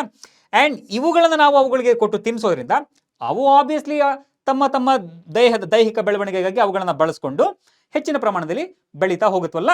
So ಆ ಮೂಲಕ ನಮಗೆ animal protein ಸಿಗ್ತಾ ಇದೆ. ಹೌದಲ್ವಾ. Cheaper ಅಥವಾ ಲೋ ಫೈಬರ್ ಯುಕ್ತ ಆಹಾರವನ್ನು ನಾವು ಪೌಲ್ಟ್ರಿಗೆ ಕೊಟ್ಟು ಪೌಲ್ಟ್ರಿಯಿಂದ ಹೆಚ್ಚಿನ ನ್ಯೂಟ್ರಿಷಿಯಸ್ ಪ್ರೋಟೀನ್ ಅನ್ನು ನಾವು ಅನಿಮಲ್ ಪ್ರೋಟೀನ್ ಅನ್ನು ನಾವು ಪಡ್ಕೊಳ್ತಾ ಇದ್ದೇವೆ. ಹೌದಲ್ವಾ. Again also help in providing egg and feathers, again nutrient rich manure also. ಈ ಕೋಳಿಗಳಿಂದ ಅಗೈನ್ ಅದೇನು ಕೊಳೆ ಬರ್ತಾ ಇದೆಯಲ್ಲ ಅದನ್ನು ಕೂಡ ನಾವು ಗೊಬ್ಬರವಾಗಿ ಬಳಸಬಹುದು. For this reason, it is said that the poultry is India's most efficient converter of low fiber food stuff into highly nutritious animal protein food. ಹೌದಾ. ಸೊ ಕಡಿಮೆ ಪ್ರಮಾಣದ ಅಂತ ಹೇಳಿದರೆ ಕಡಿಮೆ ಖರ್ಚುಳ್ಳ ಆಹಾರ ಪದಾರ್ಥವನ್ನು ನಾವು ಪೌಲ್ಟ್ರಿಗೆ ಕೊಟ್ಟು, ಹಾಗೆ ಕಡಿಮೆ ನ್ಯೂಟ್ರಿಷನಲ್ ವ್ಯಾಲ್ಯೂ ಉಳ್ಳಂಥ ಆಹಾರ ಪದಾರ್ಥವನ್ನು ನಾವು ಪೌಲ್ಟ್ರಿಗೆ ಕೊಟ್ಟು ಹೆಚ್ಚಿನ ನ್ಯೂಟ್ರಿಷನಲ್ ವ್ಯಾಲ್ಯೂ ಇರುವಂಥ ಆಹಾರವನ್ನು ನಾವು ಉತ್ಪಾದನೆ ಮಾಡ್ಕೊಳ್ತಾ ಇದ್ದೀವಿ. ಹೌದಲ್ವಾ. ಅರ್ಥ ಆಗ್ತಿದೆಯಲ್ಲ? ಮುಂದಿನ ಕ್ವೆಶ್ಚನ್ ಹೋಗ್ಬಿಡೋಣ. What management practices are common in dairy and poultry farming? ನಾವು ಸಾಮಾನ್ಯವಾಗಿ ಡೇರಿ ಅಥವಾ ಪೌಲ್ಟ್ರಿ ಫಾರ್ಮಿಂಗ್ ಎರಡರಲ್ಲೂ ಸಾಮಾನ್ಯವಾಗಿ ನೋಡುವಂಥ ಒಂದಷ್ಟು ಕಾಮನ್ ಫ್ಯಾಕ್ಟರ್ಸ್ಗಳಂತ ಹೇಳಿದ್ರೆ, ಎರಡರಲ್ಲೂ ಕೂಡ ನಮಗೆ ಶೆಲ್ಟರ್ ಬೇಕು, ಎರಡರಲ್ಲೂ ಕೂಡ ನಾವು ಉತ್ತಮವಾದ ಫೀಡಿಂಗನ್ನು ಕೊಡಬೇಕು, ಎರಡರಲ್ಲೂ ಕೂಡ ನಾವು ಅನಿಮಲ್ ಹೆಲ್ತ್ಗಾಗಿ ಕೇರ್ ಮಾಡಬೇಕು, ಹೌದಲ್ವಾ? So dairy animals and poultry birds require proper shelter, well designed, ventilated, hygienic shelter ಬೇಕಲ್ವಾ? ಡೇರಿನಲ್ಲಿಯೂ ಕೂಡ ಬೇಕು, ಪೌಲ್ಟ್ರಿನಲ್ಲಿಯೂ ಕೂಡ ಬೇಕು. ಡೇರಿನಲ್ಲಿ ಒಂದಷ್ಟು ಚೇಂಜಸ್ಗಳಿರುತ್ತೆ. ಫಾರ್ ಎಕ್ಸಾಂಪಲ್, ಹಸುಗಳು ನಿಂತ್ಕೊಳ್ಳುವಂಥ ಜಾಗ ಅದು ಸ್ಲೋಪ್ ಥರ ಇರಬೇಕು, ಆ ಕಸ ಒಂದೇ ಕಡೆ ಕಲೆಕ್ಟ್ ಆಗದೆ ಇರೋ ರೀತಿ ಇರಬೇಕು, ಹೌದಾ? ಆ ಗಂಜಲ ಒಂದು ಕಡೆ ಜಾರಿ ಹೋಗಿ ಅದು ಹೊರಗಡೆ ಹೋಗೋ ಥರ ಇರಬೇಕು. ಹಸುಗಳಿಗೆ ತಿನ್ನೋದಕ್ಕೆ ಒಂದು ಫುಡ್ನ, ಆಹಾರವನ್ನು ತಿನ್ನೋದಕ್ಕೆ ಒಂದು ಬಾನಿ ರೀತಿ ನಾವು ಮಾಡಿರಬೇಕು, ಹೌದಲ್ವಾ? ಈ ರೀತಿಯಾದ ಸಾಕಷ್ಟು ಸಾಕಷ್ಟು ಅಪ್ರಾಪ್ರಿಯೇಟ್ ಮ್ಯಾನರ್ನಲ್ಲಿ ನಾವು ಶೆಲ್ಟರನ್ನು ಬಿಲ್ಡ್ ಮಾಡಬೇಕಾಗುತ್ತೆ. The same goes with the poultry also. ಅಲ್ಲಿಯೂ ಕೂಡ ವೆಂಟಿಲೇಷನ್ ಇರುವಂಥ ಒಂದು ಶೆಲ್ಟರ್ ಇರಬೇಕು, ಉತ್ತಮವಾದ ಅಗೇನ್ ಅಲ್ಲಿ ಕೋಳಿಗಳಿಗೆ ಆಹಾರ ಹಾಕಲಿಕ್ಕೆ ಜಾಗ ಮಾಡಿರಬೇಕು, ಆ ಕೋಳಿಗಳಿಂದ ಉತ್ಪತ್ತಿಯಾದಂಥ ಕಸವನ್ನು ಅಪ್ರಾಪ್ರಿಯೇಟ್ ಆಗಿ ತೆಗಿಲಿಕ್ಕೆ, ಆ ಕೊಳೆಯನ್ನು ತೆಗಿಲಿಕ್ಕೆ ನಮಗೆ ಅಗೇನ್ ಸರಿಯಾದ ಶೆಲ್ಟರ್ ಬೇಕು, ಅಥವಾ ಅದಕ್ಕೆ ತಕ್ಕಂಥ ಅರೇಂಜ್ಮೆಂಟ್ಸ್ಗಳು ಬೇಕು, ಹೌದಾ? ಈ ರೀತಿಯಾಗಿ again feeding to get good yield of food product, proper feed is provided to the dairy animals and poultry animals, ಹೌದಲ್ವಾ? ಸೊ ಎರಡರಲ್ಲಿಯೂ ಕೂಡ ಹೆಚ್ಚಿನ ಪ್ರಮಾಣದ ಇಳುವರಿಗಾಗಿ ನಾವು ಉತ್ತಮವಾದ ಆಹಾರವನ್ನು ಕೊಡ್ತೇವೆ. ಪೌಲ್ಟ್ರಿನಲ್ಲಿ ನಾವು ವಿಟಮಿನ್ ರಿಚ್ ಆಹಾರವನ್ನು ಕೊಡ್ತೇವೆ, ಹಾಗೆ ಡೇರಿನಲ್ಲಿ ಹಾಲಿನ ಉತ್ಪಾದನೆಗೆ ಬೇಕಾದಂಥ ಒಂದಷ್ಟು ಫೀಡಿಂಗ್ ಆಗಿರ್ಬೋದು, ಹಾಗೆ ಇನ್ನಿತರ ಕೆಲಸಗಳಿಗೆ ಬೇಕಾಗಿರುವಂಥ ಒಂದಷ್ಟು ಫೀಡಿಂಗ್ಗಳಾಗಿರ್ಬೋದು. ಈ ರೀತಿಯಾಗಿ ಅವಶ್ಯಕತೆಗೆ ತಕ್ಕಂತೆ ನಾವು ಫೀಡಿಂಗನ್ನು ಕೊಡೋದ್ರ ಮೂಲಕ ಅವುಗಳ ಇಳುವರಿಯನ್ನು ಹೆಚ್ಚು ಮಾಡ್ತಾ ಇದ್ದೇವೆ. ಹಾಗೆ caring for animal health, obviously ಅನಿಮಲ್ಸ್ಗಳು ಕೂಡ ರೋಗಕ್ಕೆ ಒಳಪಡುತ್ತವಲ್ಲ, ಆ ರೋಗಗಳು ಬರದೇ ಇರೋ ರೀತಿ ಆ ಡಿಸೀಸಿಂದ ನಾವು ಪ್ರೊಟೆಕ್ಟ್ ಮಾಡಬೇಕು, ಹೌದಲ್ವಾ? ಇದೂ ಕೂಡ ಈ ಎರಡೂ ಮ್ಯಾನೇಜ್ಮೆಂಟ್ನಲ್ಲಿ ಅಂತ ಹೇಳಿದ್ರೆ ಪೌಲ್ಟ್ರಿಯಲ್ಲಿ ಹಾಗೆ ಡೇರಿಯಲ್ಲಿ ಎರಡರಲ್ಲೂ ಕೂಡ ಈ ಮೂರು ಅಂಶಗಳು ನಮಗೆ ಕಾಮನ್ ಆಗಿ ಕಂಡು ಬರುತ್ತವೆ. ಅರ್ಥ ಆಗ್ತಿದ್ಯಾ? ಮುಂದಿನ ಕ್ವೆಶ್ಚನ್ ಹೋಗ್ಬರೋಣ. ಮುಂದಿನ ಕ್ವೆಶ್ಚನ್ ಹೀಗಿದೆ: what are the differences between broilers and layers and in their management? Simple. ಬ್ರಾಯ್ಲರ್ಸ್ಗಳನ್ನು ನಾವು ಯಾವುದಕ್ಕೆ ಬಳಸ್ತಾ ಇದ್ದೀವಿ? ಬ್ರಾಯ್ಲರ್ಸ್ಗಳನ್ನು ನಾವು ಮಾಂಸಕ್ಕೋಸ್ಕರ ಬಳಸ್ತಾ ಇದ್ದೀವಿ. ಲೇಯರ್ಸ್ಗಳನ್ನು ನಾವು ಯಾವುದಕ್ಕೆ ಬಳಸ್ತಾ ಇದ್ದೀವಿ? ಲೇಯರ್ಸ್ಗಳನ್ನು ನಾವು ಮೊಟ್ಟೆಗಳಿಗೋಸ್ಕರ ಬಳಸ್ತಾ ಇದ್ದೀವಿ.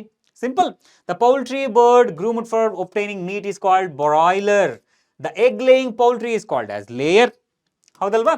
The housing, nutritional and environmental requirements of broilers are somewhat different from those of egg layers. ಹೌದಲ್ವಾ? ಈಗ ಬ್ರಾಯ್ಲರ್ಸ್ಗಳಲ್ಲಿ ನಮ್ಮ ಉದ್ದೇಶ ಏನು? ಹೆಚ್ಚಿನ ಪ್ರಮಾಣದ ಮಾಂಸವನ್ನು ಉತ್ಪಾದನೆ ಮಾಡೋದು. ಅಲ್ಲಿ ಫೀಡು ನಾವು ಬೇರೆ ರೀತಿ ಕೊಡಬೇಕಾಗುತ್ತೆ, ಇಲ್ಲಿ ಲೇಯರ್ಸ್ಗಳಿಗೆ ಬೇರೆ ರೀತಿ ಫೀಡ್ ಕೊಡಬೇಕಾಗುತ್ತೆ, ಹೌದಲ್ವಾ? ಹಾಗೆ the ration daily food requirement for broiler is protein reach with adequate fat, ಹೌದಲ್ವಾ? ಇಲ್ಲಿ ನಮಗೆ ಹೆಚ್ಚಿನ ಪ್ರಮಾಣದ ಪ್ರೋಟೀನ್ ಯುಕ್ತ ಹಾಗೆ ಫ್ಯಾಟ್ ಯುಕ್ತ ಹೆಚ್ಚಿನ ಪ್ರಮಾಣದ ಫೀಡನ್ನು ನಾವು ಕೊಡುವಾಗ ಈ ಮುಖ್ಯವಾದ ಅಂಶಗಳನ್ನು ನಾವು ಗಮನದಲ್ಲಿಟ್ಕೊಂಡು, ಹಾಗೆ the level of vitamin A and K is kept high in the poultry feeds while layer requires enough space and proper lightning. ಈಗ ಸಾಮಾನ್ಯವಾಗಿ ಬ್ರಾಯ್ಲರ್ಸ್ಗಳಿಗೆ ಬೇಕಿರುವಂತಹ ವಿಟಮಿನ್ ರಿಚ್ ಅಥವಾ ಪ್ರೋಟೀನ್ ರಿಚ್ ಫುಡ್ನ ಜೊತೆಗೆ ಲೇಯರ್ಸ್ಗಳಿಗೆ ಒಂದಷ್ಟು ಪ್ರಮಾಣದಲ್ಲಿ ಬೇರೆ ರೀತಿಯ ರಿಕ್ವೈರ್ಮೆಂಟ್ಸ್ಗಳಿರುತ್ತೆ. ಈಗ ಲೇಯರ್ಸ್ಗಳಿಗೆ ಹೆಚ್ಚಿನ ಪ್ರಮಾಣದ ಜಾಗದ ಅವಶ್ಯಕತೆ ಇದೆ, ಹಾಗೆ ಉತ್ತಮ ಲೈಟಿಂಗ್ನ ಅವಶ್ಯಕತೆ ಇದೆ. ಈ ರೀತಿಯಾಗಿ ಎರಡರ ಮೇಂಟೈನ್ನಲ್ಲಿಯೂ ಕೂಡ ನಮಗೆ ಒಂದಷ್ಟು ವ್ಯತ್ಯಾಸಗಳನ್ನು ನಾವು ಗಮನಿಸ್ಬೋದು. ಫೀಡಿಂಗ್ನ ವಿಚಾರಕ್ಕೆ ಬಂದಾಗ ಅಗೇನ್ ಹೆಚ್ಚಿನ ನ್ಯೂಟ್ರಿಯೆಂಟ್ಸ್ ಯುಕ್ತ ಫೀಡನ್ನು ನಾವು ಎಲ್ಲಿ ಬಳಸ್ತಾ ಇದ್ದೀವಿ? ಬ್ರಾಯ್ಲರ್ಸ್ಗಳನ್ನು ಬೆಳೆಸೋದ್ರಲ್ಲಿ ಬಳಸ್ತಾ ಇದ್ದೀವಿ. ಯಾಕಂತ ಹೇಳಿದ್ರೆ ಅವುಗಳನ್ನು ನಾವು ಮಾಂಸಕ್ಕೋಸ್ಕರ ಬೆಳೆಸ್ತಾ ಇದ್ದೀವಿ, ಹೌದಲ್ವಾ? ಅರ್ಥ ಆಗ್ತಿದ್ಯಾ? ಮುಂದಿನ ಕ್ವೆಶ್ಚನ್ ಹೋಗ್ಬರೋಣ. How are fish obtained? ಫಿಶ್ಗಳನ್ನು ನಾವು ಯಾವ ರೀತಿ ಪಡ್ಕೊಳ್ತೇವೆ? ಫಿಶ್ಗಳನ್ನು ನಾವು ಎರಡು ಮೇಜರ್ ರೀತಿಗಳಲ್ಲಿ ಪಡ್ಕೊಳ್ತೇವೆ. ಒಂದು ನ್ಯಾಚುರಲ್, ಅವುಗಳ ನ್ಯಾಚುರಲ್ ಹ್ಯಾಬಿಟೇಟ್ಗೆ ಹೋಗಿ ನ್ಯಾಚುರಲ್ ರಿಸೋರ್ಸ್ಗಳಿಂದ ಅವುಗಳನ್ನು ಕ್ಯಾಪ್ಚರ್ ಮಾಡಿ ತರೋದು. ಇನ್ನೊಂದು ಕಲ್ಚರ್ ಮಾಡೋದ್ರ ಮೂಲಕ ಫಿಶ್ಗಳನ್ನು ಬೆಳೆಯೋದು. ಎರಡು ವೇಸ್ಗಳಿದೆ, ಹೌದಲ್ವಾ? There are two ways of obtaining fish. One is from the natural resources, which is called as capture fishing. The other way is by fish farming, which is called as culture fishery. ಹೌದಾ? ಅಥವಾ fish farming ಅಂತ ಹೇಳಿ ನೀವು ಕರಿಬಹುದು. ಎರಡು ವೇಸ್ಗಳಿದೆ. Simple. 2 ಮಾರ್ಕ್ಸಿಗೆ ಅಥವಾ 1 ಮಾರ್ಕ್ಗೆ ಕೇಳುವಂಥ ಸಾಧ್ಯತೆಗಳಿರುತ್ತೆ. ಹಾಗೆ what are the advantages of composite fish culture? ನಾವು ಆಲ್ರೆಡಿ ಡಿಸ್ಕಸ್ ಮಾಡಿದ್ವಿ ನೋಡಿ. In composite fish culture a combination of 5 or 6 species is used in single fish pond. The species are selected so that they do not compete for food among them and they are having different types of food habits. ಹೌದಾ? So ಬೇರೆ ಬೇರೆ ರೀತಿಯ food ಹ್ಯಾಬಿಟ್ಸ್ಗಳನ್ನು ಹೊಂದಿದ್ದು ಒಂದರ ಜೊತೆ ಇನ್ನೊಂದು compete ಮಾಡದೆ ಆಹಾರಕ್ಕೋಸ್ಕರ ಎಲ್ಲ ಭಾಗಗಳಲ್ಲಿಯೂ ಆ ಫಿಶ್ ಪಾಂಡ್ನಲ್ಲಿ ಇರುವಂತಹ ಎಲ್ಲ ರೀಜನ್ಸ್ಗಳಲ್ಲಿಯೂ ಕೂಡ ಇರುವಂತಹ ಆಹಾರವನ್ನು ನಾವು ಪಡ್ಕೊಳ್ಬೇಕು. ಹೌದಾ? As a result the food available in the all parts of the pond is use. For example, catlas are used as surface feeders, rohu feed in the middle zone. Again, mrigals and common carps are bottom feeders, and grass carps feed on weeds. Together, all these species can use all the food in the pond without competing with each other. This increases the fish yield from the pond. ಹೌದಲ್ವಾ? ಈಗ surface ನಲ್ಲಿ ಇರುವಂತಹ ಆಹಾರವನ್ನ surface ಫೀಡರ್ಗಳು ತಿಂತವೆ. Mid zone ನಲ್ಲಿ ಇರುವಂತಹ ಆಹಾರವನ್ನ mid zone ನಲ್ಲಿ ಇರುವಂತಹ ಮೀನುಗಳು ತಿನ್ನುತ್ತವೆ. ಹಾಗೆ ಬಾಟಮ್ ನಲ್ಲಿ ಇರುವಂತದ್ದನ್ನ ಬಾಟಮ್ ಫೀಡರ್ಸ್ಗಳು ತಿಂದ್ಬಿಡ್ತವೆ. ಹಾಗೆ ವೀಡ್ಸ್ಗಳನ್ನ ಅಲ್ಲಿರುವಂಥ ಒಂದಷ್ಟು ಆ ವೀಡನ್ನ ತಿಂದು ಬದುಕುವಂಥ ಮೀನುಗಳು ತಿಂದು ಬದುಕುತ್ತವೆ. ಹಾಗಾಗಿ ಎಲ್ಲ ಲೆವೆಲ್ಗಳಲ್ಲಿ ಇರುವಂಥ ಆಹಾರ ಯುಟಿಲೈಸ್ ಆಗೋದ್ರಿಂದ ಹೆಚ್ಚಿನ ಪ್ರಮಾಣದಲ್ಲಿ ಈಲ್ಡ್ ಅನ್ನೋದು ನಮಗಿಲ್ಲಿ ಸಿಕ್ಕತ್ತೆ. ಸಿಂಪಲ್. ಈ ಕಾರಣಕ್ಕಾಗಿಯೇ ನಾವು ಕಾಂಪೋಸಿಟ್ ಫಿಶ್ ಕಲ್ಚರ್ನಲ್ಲಿ, ಕಾಂಪೋಸಿಟ್ ಫಿಶ್ ಫಾರ್ಮಿಂಗ್ನಲ್ಲಿ 5ರಿಂದ 6 ಬೇರೆ ಬೇರೆ ರೀತಿಯ ಬ್ರೀಡ್ಸ್ ಆಫ್ ಫಿಶ್ಗಳನ್ನು ನಾವು ಬಳಸ್ತೇವೆ. ಅರ್ಥ ಆಗ್ತಿದೆಯಪ್ಪ? ಮುಂದಿನ ಕ್ವೆಶ್ಚನ್ ಹೋಗ್ಬರೋಣ. What are the desirable characters of bee varieties suitable for honey production? ನೋಡಿ, ಹನಿ ಪ್ರೊಡಕ್ಷನ್ಗೆ ನಾವು ಹೆಚ್ಚಿನ ಪ್ರಮಾಣದಲ್ಲಿ ಬೀಸ್ಗಳನ್ನು ಸೆಲೆಕ್ಟ್ ಮಾಡಬೇಕು ಅಂತ ಹೇಳಿದ್ರೆ ಆ ಬೀಸ್ಗಳಲ್ಲಿ ಯಾವ ರೀತಿಯ ಕ್ಯಾರೆಕ್ಟರ್ಸ್ಗಳನ್ನು ನಾವು ಗುರುತಿಸಬೇಕು? The variety of bee should be able to collect large amount of honey. ಹೆಚ್ಚಿನ ಪ್ರಮಾಣದಲ್ಲಿ ಹನಿಯನ್ನ, ಜೇನುತುಪ್ಪವನ್ನು ಕಲೆಕ್ಟ್ ಮಾಡುವಂಥ ಶಕ್ತಿಯನ್ನು ಹೊಂದಿರಬೇಕು.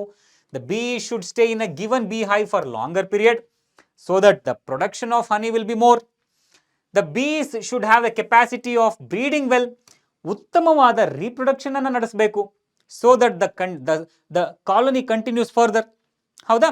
The variety of bee should be disease resistant. ಹೌದಾ? ಅಗೈನ್ ಆ ಬೀಸ್ಗಳು ಡಿಸೀಸ್ ರೆಸಿಸ್ಟೆಂಟ್ ಆಗಿದ್ರೆ ನಾವು ಇನ್ನೂ ಹೆಚ್ಚಿನ ಪ್ರಮಾಣದಲ್ಲಿ ಇಳುವರಿಯನ್ನು ಪಡ್ಕೊಳ್ಬಹುದು. ಕೆಲವೊಮ್ಮೆ ಆ ಜೇನು ಹುಳುಗಳು ಕಚ್ಚುವಂಥ ಗುಣದಿಂದನೂ ಕೂಡ ನಾವು ಅವುಗಳನ್ನು ಬಳಸ್ಕೊಳ್ತೇವೆ. ಫಾರ್ ಎಕ್ಸಾಂಪಲ್, ಏಪಿಸ್ ಮೆಲ್ಲಿಫೆರಾ ಅಂತ ಏನಿದೆಯಲ್ಲ, ಇದು ಬೇರೆ ಬಿ ವೆರೈಟಿಗಳಿಗೆ ಕಂಪೇರ್ ಮಾಡಿದ್ರೆ ಕಡಿಮೆ ಕಚ್ಚುತ್ತೆ ಅಥವಾ ಕಡಿಮೆ ಚುಚ್ಚುತ್ತೆ. ಸೊ ಆ ಕಾರಣಕ್ಕಾಗಿ ನಾವು ಅವನ್ನ ಹೆಚ್ಚಾಗಿ ಬಳಸ್ತೇವೆ. ಹೌದಾ? ಓಕೆನಾ? ಸೊ ಇದು ಒಂದು ಬಿ ವೆರೈಟಿಯನ್ನು ನಾವು ಹನಿ ಪ್ರೊಡಕ್ಷನ್ ಅಲ್ಲಿ ಬಳಸಬೇಕು ಅಂತ ಹೇಳಿದ್ರೆ ಸಾಮಾನ್ಯವಾಗಿ ಇರಬೇಕಂತ ಕ್ಯಾರೆಕ್ಟರ್ಸ್ ಫೀಚರ್ಸ್ಗಳು. ಅರ್ಥ ಆಗ್ತಿದೆಯಾ? ಮುಂದಿನ ಕ್ವೆಶ್ಚನ್ ನೋಡ್ಬಿಡೋಣ.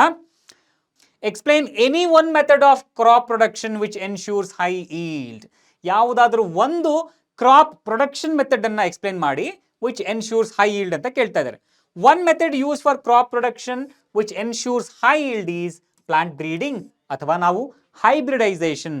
ಈ ಪ್ರಕ್ರಿಯೆ ಮೂಲಕ ನಾವು ಆ ಕ್ರಾಪ್ ಪ್ರೊಡಕ್ಷನ್ ಅನ್ನ ನಾವು ಹೆಚ್ಚು ಮಾಡ್ತಾ ಹೋಗ್ಬೋದಲ್ವಾ? ಸೊ ಇಲ್ಲಿ again it is a science involved in improving the varieties of the crops by breeding plants. These plants from different areas or different places are picked up with desired trait. ಹೌದಾ? ಉತ್ತಮವಾದ trait ಅಥವಾ characters ಇರುವಂತ ನಾವು 2 ಪ್ಲಾಂಟ್ಸ್ಗಳನ್ನ ತೆಗೆದುಕೊಂಡು ಅವುಗಳನ್ನು ನಾವು hybridise ಮಾಡೋದ್ರ ಮೂಲಕ ಅಥವಾ ಕ್ರಾಸ್ ಬ್ರೀಡಿಂಗ್ ಮಾಡೋದ್ರ ಮೂಲಕ ಅಗೈನ್ ಒಂದು ಉತ್ತಮವಾದ ವೆರೈಟಿಯನ್ನು ನಾವು ಪಡ್ಕೊಳ್ಬಹುದು. ಹೌದಲ್ವಾ? ಸೊ ಇಲ್ಲಿ ಹೈಬ್ರಿಡೈಸೇಷನ್ ಟೆಕ್ನಿಕ್ ಏನಿದೆಯಲ್ಲ, ಪ್ಲಾಂಟ್ ಬ್ರೀಡಿಂಗ್ ಟೆಕ್ನಿಕ್ ಏನಿದೆಯಲ್ಲ, this produces high yielding crop varieties. ಅರ್ಥ ಆಗ್ತಿದೆಯಪ್ಪ? So the high yielding crop variety shows the following characters. ಸಾಮಾನ್ಯವಾಗಿ ಉತ್ತಮವಾದ ಇಳುವರಿ ಆಗಿರ್ಬೋದು, ಅರ್ಲಿ ಮೆಚುರೇಷನ್ ಪೀರಿಯಡ್ ಆಗಿರ್ಬೋದು, ಅಗೈನ್ ಕಡಿಮೆ ನೀರನ್ನ ಕನ್ಸ್ಯೂಮ್ ಮಾಡುವಂಥ ಕೆಪಬಿಲಿಟಿ ಆಗಿರ್ಬೋದು, ಅಥವಾ ಬೆಟರ್ ಕ್ವಾಲಿಟಿ ಆಫ್ ಸೀಡ್ ಆಗಿರ್ಬೋದು, ಅಥವಾ ಎನ್ವಿರಾನ್ಮೆಂಟಲ್ ಸ್ಟ್ರೆಸ್ಗಳಿಗೆ ಟಾಲರೆನ್ಸ್ ಅನ್ನ ಹೊಂದಿರುವಂಥ ಒಂದಷ್ಟು ಗುಣಗಳಿಂದ ಆಗಿರ್ಬೋದು. ಈ ಎಲ್ಲ ಕ್ಯಾರೆಕ್ಟರ್ಸ್ಗಳಿಂದ ನಾವು ಏನು ಮಾಡ್ಬೋದು?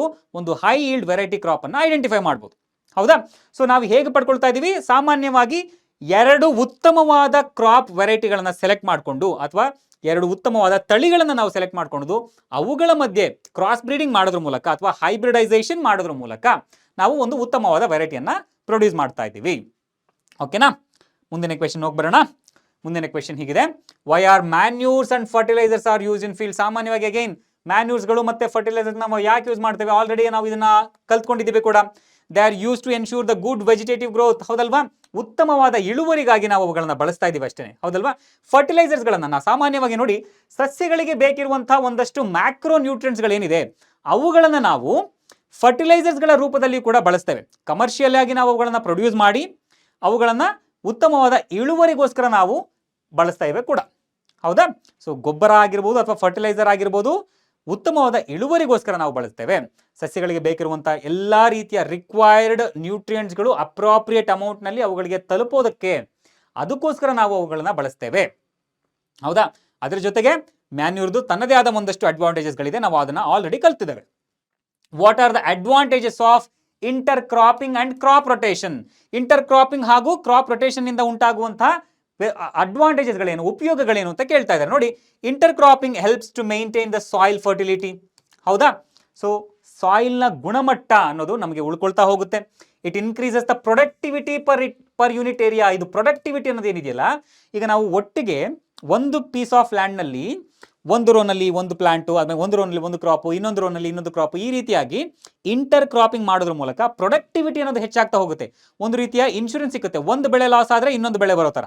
ಹೌದಲ್ವಾ?